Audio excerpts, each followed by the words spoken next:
देखिए सौर मंडल में जो होता है ना, सूरज से सबसे नज़दीकी जो तारा है वो तारा बुध है, इसे हम लोग मरकरी कहते हैं। उसके बाद शुक्र यानी वीनस है।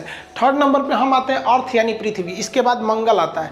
मंगल के बाद बृहस्पति। मंगल और बृहस्पति के दोनों के ऑर्बिट के बीच, इनके कक्षाओं के बीच ग्रहों के छोटे छोटे टुकड़े हैं सब। इन टुकड़ों को हम क्षुद्र ग्रह या एस्टेरॉइड कहते हैं। ये सौर मंडल पे बहुत ज़्यादा इफेक्ट डालते हैं ये एस्टेरॉइड। ये एस्टेरॉइड भी सूर्य का चक्कर लगाते हैं, लेकिन कभी कभी क्या होता है, ये आपस में टकरा जाते हैं। आपस में टकराने से इनका डायरेक्शन बदल जाता है और मंगल इन्हें अपनी ओर खींच लेता है, इन्हें आकर्षित कर लेता है मंगल अपनी ओर गुरुत्वाकर्षण के कारण। लेकिन मंगल भी क्या है, गतिशील है, तो मंगल आकर्षित करने के बाद अपने यहाँ से उठ के चला जाता है, क्योंकि ये गति कर रहा है। मंगल उठ के यहाँ चला गया। अब ये बकलोलवा जो है ये आपका यहाँ से सीधे आके गिर जाता है पृथ्वी पर। तो ये जो क्षुद्र ग्रह जो मंगल और बृहस्पति की कक्षा में था, आपस में टकराने और दिशा भटकने और साथ ही साथ मंगल के गुरुत्वाकर्षण द्वारा खींच लेने के कारण ये कहाँ चलाता है, इस डायरेक्शन में, और पृथ्वी से अपनी ओर खींच लेती है। तो इसे कहते हैं हम लोग उल्का पिंड। अगर ये पृथ्वी पे गिर गया ना तो किसी की जान ले लेगा, और ये हमेशा गिरते रहते हैं, पर डे ये गिरते रहते हैं पृथ्वी पर। पता चला हमारे ऊपर ही गिर गया तो मर ही जाएगा आदमी, उतना भयानक दूर से गिरता है। तो इसके लिए हमारी रक्षा करने के लिए हमारे चारों ओर है वायुमंडल, एटमॉस्फेयर है हमारे ऊपर। 640 किलोमीटर मोटी हवाओं की परत है। ये हमारे लिए एक सुरक्षा कवच का काम करता है। ये अगर नहीं रहता तो हम सब मर जाते हैं। जब कभी भी क्षुद्र ग्रह वायुमंडल में प्रवेश करता है तो इस पर हवाओं का फ्रिक्शन इतना ज़्यादा लगता है, इतना ज़्यादा, आप ऐसे ही अंदाजा लगाइए ना, खूब स्पीड ट्रेन चल रही है, उसमें से सर बाहर निकलिए, कितना हवाओं का दबाव लगेगा खूब स्पीड में। इसीलिए तो एरोप्लेन की खिड़की खुलती नहीं है, नहीं तो कोनो बाहर मुड़ी निकालेगा, फेंका जाएगा, इतना तेज घर्षण लगती है। बुलेट ट्रेन में से आप बाहर नहीं झाँक सकते, इतनी स्पीड रहती है। और इन लोग की तो स्पीड हजारों किलोमीटर रहती है, जिस वजह से ये घर्षण होने लगता है और इसका टेम्परेचर हो जाता है 1500 से लेके 3000 डिग्री सेल्सियस, जिस कारण ये जलने लगते हैं। और ये जलते हुए टुकड़े को हम कहते हैं उल्का। ये जल के ऊपर ही खत्म हो जाते हैं। लेकिन किसकी कुछ ऐसे उल्का होते हैं जिनका साइज बड़ा होता है और पूरी तरह जले बिना ही ये पृथ्वी पर आके धमाक से गिर जाते हैं, जिन्हें हम उल्का पिंड कहते हैं। ये जब पृथ्वी के वायुमंडल में एंट्री करते हैं तो पूरी तरह से जलने लगते हैं। ये जहां गिरते हैं वहां भीषण तबाही लेके चले आते हैं। तो ये बहुत ज़्यादा जरूरी है। अब जब कभी ये ज़्यादा मात्रा में गिरने लगते हैं, बहुत सारे टुकड़े हैं सब बहुत ज़्यादा एक साथ एकदम ग्रुप बाई ग्रुप जब ये गिरने लगते हैं तो इन्हें हम लोग कहते हैं लाइट शावर।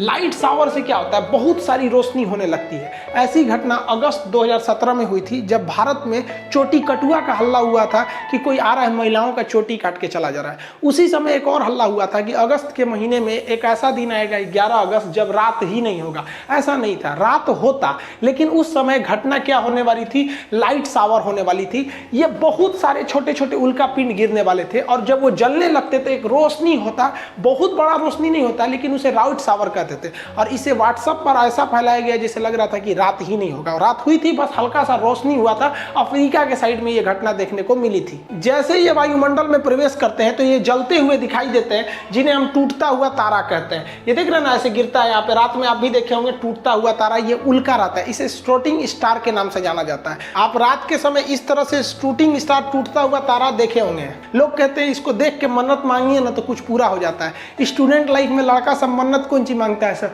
कि भगवान बड़ी दिन से पीछे पड़े होकर ये बीरी फंसा दीजिए। अरे लोल कहीं का ऐसा मन्नत मांगता है सर। इस टूटल तारा थोड़ी है, ये तो क्षुद्र ग्रह जो घर्षण से क्या हो रहा है, गिर रहा है। लेकिन जब कभी ये पूरी तरह जले बिना अब पूरी भड़ाक से पृथ्वी पे गिर जाता है तो उसे हम लोग कहते हैं उल्का पिंड। ये बिहार में मधेपुरा के पास गिरा था। ये देखिए ये क्या है, उल्का पिंड है। इसे दे दिया गया था उल्का पिंड को। जब ये जल रहा है तो इसे कहते हैं उल्का। देखिए जल रहा है तो इसे क्या कहेंगे, उल्का। और जल के जब ये पृथ्वी पर गिर जाता है तो उसे उल्का पिंड कहते हैं। यहाँ मेटर या मेट्रॉइड के नाम से जाना जाता है। इसे बिहार के मुख्यमंत्री को भी सौंपा गया था, वो इसे म्यूजियम में रखवा दिए थे, इस उल्का पिंड को। वर्तमान समय में जिस पृथ्वी पर हम रह रहे हैं उस पर कभी डायनासोरों का राज था। अगर वो नहीं मरते तो हमारे जीने के लायक पृथ्वी नहीं होती। तो आज पृथ्वी हमारे जीने के लायक है इसी उल्का पिंड के कारण है। इसका नाम था इजिप्टा। ये बहुत ही दूर से आ रहा था। ये इजिप्टा मंगल और बृहस्पति की कक्षा में था और आपस में टकराने से इसका डायरेक्शन बदला, मंगल खींच के आगे चला गया और ये सीधे आके गिरा था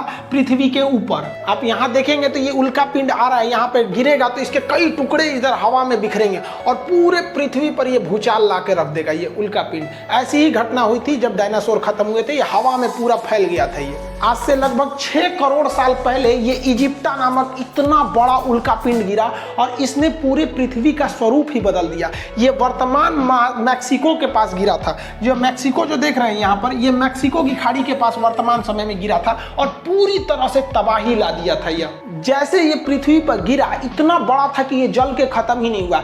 इसका लगभग 10 गुना, जितना दिख रहा है इससे 10 गुना बड़ा था, लेकिन कुछ भाग तो जल के खत्म हो गए थे। जैसे ये गिरा बहुत बड़ा धमाका हुआ।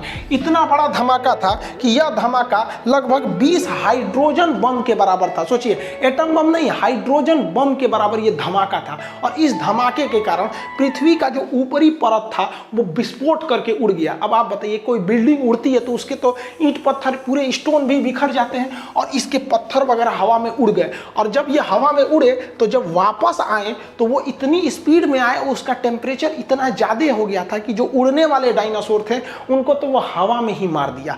और यहाँ का टेम्परेचर हो गया 200 डिग्री सेल्सियस। और इस एरिया के जितने डायनासोर थे, यहाँ के एरिया के, वो सारे डायनासोर मारे गए। लेकिन ये तबाही का केवल एक ट्रेलर था, असली तबाही तो इसके बाद शुरू हुई। इतना भीषण धमाका के बाद लगभग 10 तीव्रता का पृथ्वी पर भूकंप आया दूसरे साइड में, और पृथ्वी के इतिहास में ये अब तक का सबसे भीषण भूकंप था। इतना भयानक भूकंप से पृथ्वी पर चहल पहल, जितनी भी बड़े बड़े जीव जंतु थे ये भूकंप के शिकार हुए और दब के मर गए। और आपको पता है, हम भूकंप चैप्टर भी पढ़ा दिए हैं। भूकंप जब समुद्र के पास आता है तो वो ले लेता है सुनामी का रूप, और ये समुद्र के पास ही आया हुआ था, मैक्सिको की खाड़ी में गिरा हुआ था, जिस वजह से यहाँ भीषण भूकंप के साथ साथ सुनामी भी आ गई। और सुनामी की लहरें जो आई, पूरे समुद्र का पानी उठा के ले आके पटक दी, और भीषण भूकंप आया। जितने डायनासोर थे सारे के सारे डायनासोर मारे गए, और पृथ्वी के अंदर का जितने ज्वालामुखी थे वो विस्फोट करके उसमें से जहरीली गैसें निकलने लगी,